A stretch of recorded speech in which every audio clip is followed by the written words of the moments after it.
Hello everyone and welcome today to Dragon's Hoard. My name is Rebecca and today we are going to be talking about the sequel to a dark fantasy romance. This book is none other than Blood of Hercules by Jasmine Mas. Now, as far as the first book went, I absolutely loved it, but I do have some issues that I'm going to discuss with you in this review for Blood of Hercules. And if you're new here, I'm just going to let you know right off the bat that when it comes to my videos, I do follow a very specific formatting, and that usually goes intro, cover review, synopsis, thoughts and opinions, magic system, what I recommend, who I would recommend it to, similar reads, and then finally ending my video. Occasionally there are a few extra little things that I like sneak in there that could be highlights or like quotes and scenes, stuff like that. But I just want to let you know that if at any moment you get bored with whatever I'm going over, please feel free to skip around in my video and just watch whatever seems to be most important to you. As always, everything will be timestamped down in the description box. And let's get into it. So today for our cover review, as opposed to Blood of Hercules, here in Bonds of Hercules, we have a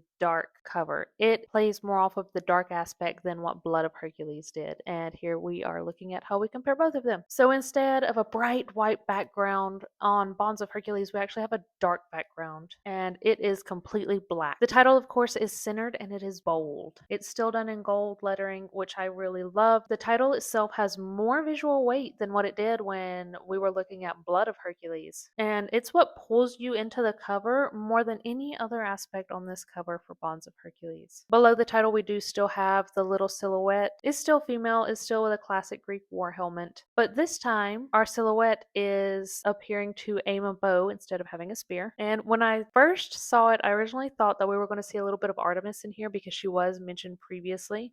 Or this was going to focus more around Artemis, like maybe Alexis and Artemis were going to train together or something. I don't know. That's just what I thought looking at this cover. I was wrong. The adornments that we do see around the cover itself this time are still the vines and leaves, but instead of having closed flower buds, the flowers have actually bloomed. And they are fully bloomed golden roses. And of course, they are beautiful. They are ornate. And of course, they give us the sense that in this book, we are going to see more opulence than what we did in book one, especially considering how Alexis's circumstances changed from book one, the beginning of book one, to the end of book one. So I do like the cover. For me personally, since we do see so many dark covers for fantasy romance, dark fantasy, what else? Mafia romance, just in general, all of the covers tend to be very dark. So this one just didn't stand out that much compared to other covers, compared to a cover from book one. So I gave this cover a 2 out of 5 stars just off of aesthetics. I couldn't bring myself to give it a 3 out of 5, unfortunately, because it does feel just a little bit like, oh, we did so well with book one, so we're just going to like smack the same general idea on there, not really do anything different. But hey,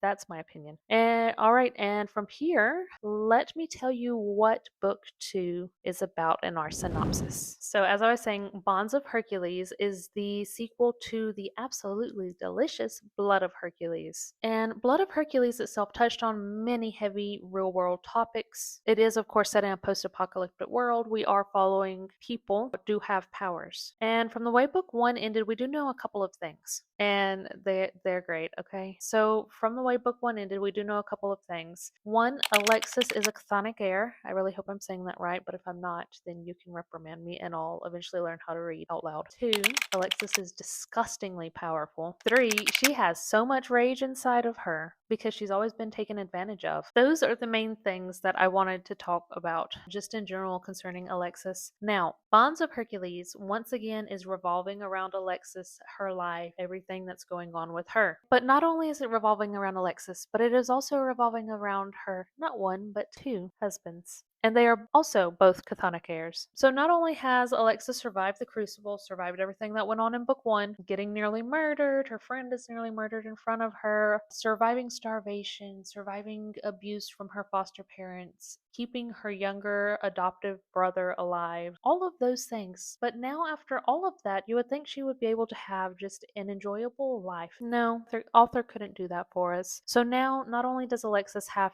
to join the Squad of Death, and if you didn't know, the Squad of Death, their job is to hunt down and eliminate the Titans that are running rampant, that are killing humans, that are just making a mess out of everything. So she has to do that now, but on top of that, she also has to join and participate in what is known as as the Spartan Gladiator competition. And in this competition, the Spartans, they will face monsters that they will have to either kill or submit to be considered that they won the round. And this is something new because Alexis has no experience. She doesn't even have experience fighting Titans, really. Not really. Not that she's gone out hunting them, because she has had like chance occurrences of running into them. So usually with the Spartan Gladiator competition, what will happen is the tonics, they'll go in, they will fight, and then they'll go home at the end of the day. But in this installment, something happens. And what happens is that there's a very powerful figure that manages to escape from a maximum security prison in the underworld, who was also considered a chthonic. Anyways, this person was considered extremely dangerous, and because of this, now Zeus is wary even more so than usual of the chthonics. So now when they go to fight at this Spartan gladiator competition, after they fought, they're locked up beneath the Colosseum, and that is ridiculous. So now everyone is very unhappy. They are outraged, especially at Zeus, especially from this side of the population of Spartans, because as we know, there are chthonics and then there are the Olympians, and the Olympians are treated much better because Zeus himself is an Olympian, and then people like Persephone and Hades, I believe Ares maybe, I can't remember, just go with it. I can't really remember, but they all are like cast aside. So everyone is very unhappy and they're outraged with Zeus. And I have never hated Zeus more in a book than I did when I read Bonds of Hercules. I've never really liked Zeus in general, but this was just icing on the cake. I despise Zeus so much more after this book. I know I will after I read others as well that have to do with Greek mythology, but he was just a massive prick in this book. And that is the general idea of what goes on and is the main focus of this book. Of course, there is the dark romance portion of it. We'll get into that a little bit as I talk about my thoughts and opinions, which is where we're going now. So, thoughts and opinions on Bonds of Hercules. Where do I start? This book.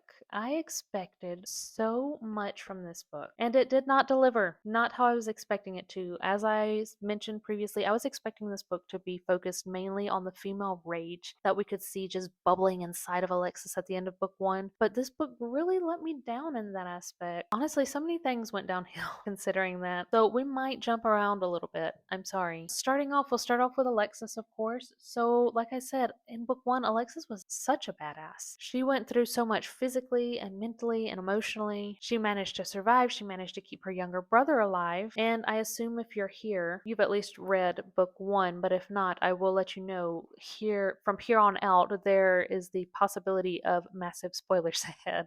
So if you don't want that, then please don't go through with my thoughts and opinions for this review and just skip to will I continue the series, who I recommend it to, and things like that. As I was saying, Alexis went through the sleep deprived, mental, physical exhaustion that was the crucible, which is very much like basic military training. And Alexis is the only girl present and she manages to survive. But not only does she survive, she completes this trial to become a Spartan. On top of that, Alexis is blind and deaf on one side. I do not recall if it is the right side or the left side. I always got that confused. I'm pretty sure it's the left. So her depth perception is absolutely shot, and then she can't hear like things coming at her from that side, or if someone's talking to her like they're whispering little advice or whatever, she can't hear it.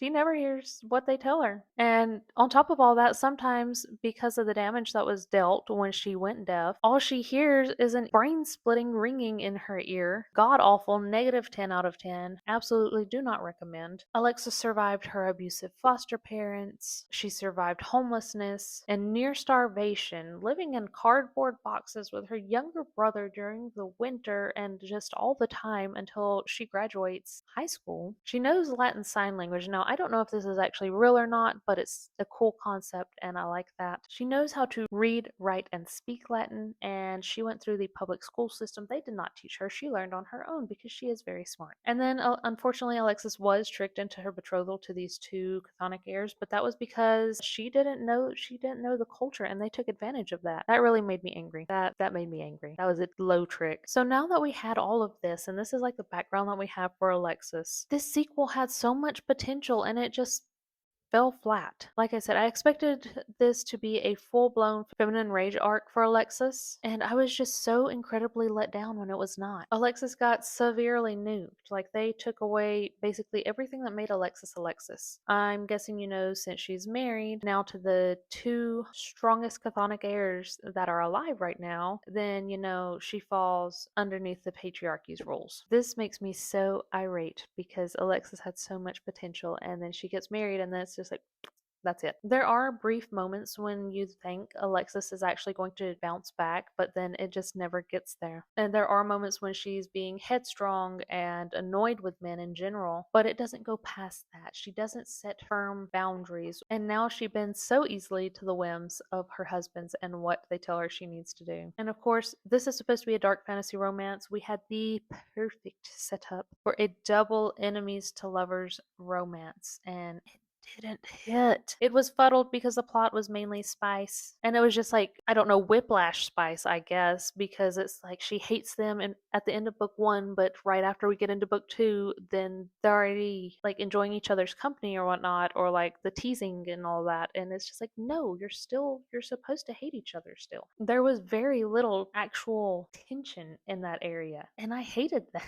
That is not why I came to book two. And to be honest, I actually bought book two because book one was on Kindle Unlimited. This is non sponsored, by the way. But I bought book two and I was so upset because I was like, this is such a letdown. However, the only thing that I did like from book two was Nyx, who just so happens to be Alexis's animal companion, even though she isn't her bonded companion. But Nyx is a vibe. Nyx did stay the same. She is still sassy and she is murderous. And she's hilarious and I love her. The spice and smut, like I said, they were kind of forced. So there wasn't really enough tension to like get us there like you would be expecting there to be. But things get really smutty really fast when they do happen. And I guess I should probably mention there is a homosexual couple in this book. So if that is something that you are not comfortable reading or anything like that, or you just want to avoid in general, then I would say just stick with book one and do not hit book two because they do have some on page spicy time. And also, if there are other things that you are worried you might not like or you're worried about encountering in this book, then definitely check out the trigger warnings because yes, there is some gore in this book. I know most of it is against the creatures that the chthonics fight and whatnot, or the titans. There are graphic smut scenes. There is some torture, and then like I mentioned previously, we do focus on the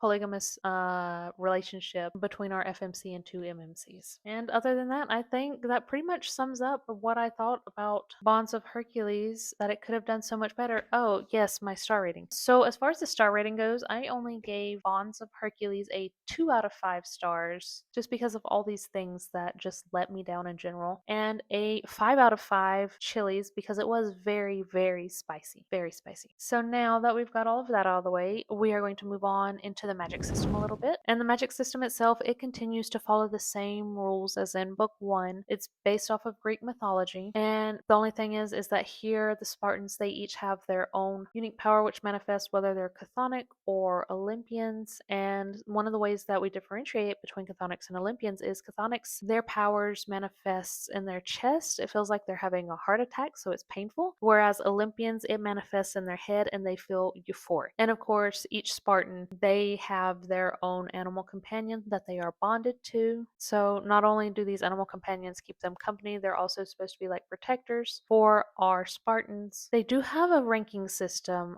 for these animal companions, and this is depending on the danger level of the animal companion itself. The only real change in the magic system that we have is how Charon's and Augustus's magic is now presenting now that they're married to Alexis, who is disgustingly powerful, because now their magic is being amplified by her. So instead of just their eyes turning red when they use their power, now they cry ruby red tears of blood whenever they use their power, and that is freaky. Would I recommend this book to other people?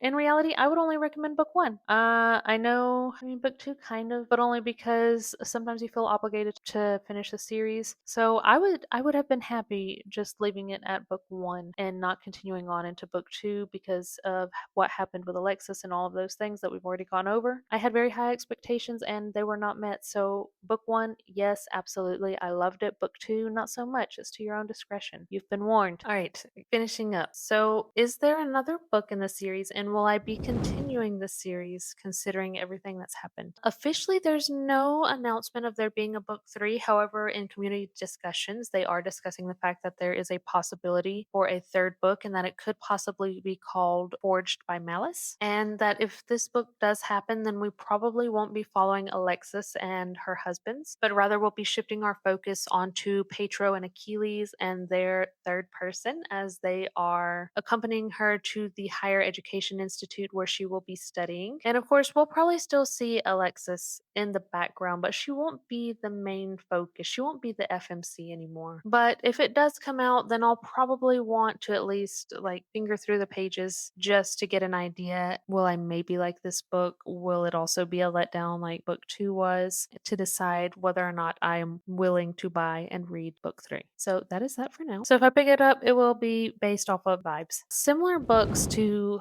Bonds of Hercules. I think one of the things I would say is a little bit similar is A Touch of Darkness by Scarlett St. Clair. This is a dark fantasy romance. It follows Hades and Persephone. It's enemies to lovers, Greek mythology, of course. I enjoyed this book a lot more than I enjoyed Bonds of Hercules, not gonna lie to you. Another good read, another dark fantasy romance would be The Umber King. I absolutely adored The Umber King. It is a dark fantasy romance. It is plot forward. It has unique world building. The magic system is also quite unique. It's something I've never seen before.